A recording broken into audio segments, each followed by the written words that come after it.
திமுகவும் மற்றும் பலரும் ஒண்ணுதான்னு நாம சொன்னோம் இல்லையா? அது ஏன்னு உங்க எல்லாருக்கும் புரிகிற மாதிரி ஒரே ஒரு காரணம் சொல்றேன். 2 பேரும் விட்ட தேர்தல் அறிக்கையை எடுத்து பாருங்க. ஏதாவது 1-2 பாயிண்ட் கொஞ்சம் ஒரே மாதிரி இருந்தா பரவாயில்ல. ஆனா அவங்க என்ன பண்ணியிருக்காங்க தெரியுமா?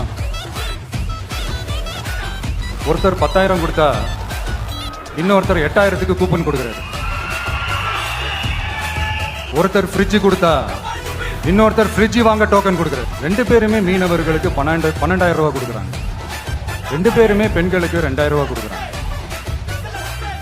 இப்படி 2 பேரும் ஒரே தேர்தல் அறிக்கையை பேரை மாற்றி கலரை மாற்றி தந்திருக்கிறாங்க. இவங்க 2 பேரும் வேற வேற இல்லை, ஒரு குடையின் கீழ் இருக்க கொள்கை கூட்டம் தான்.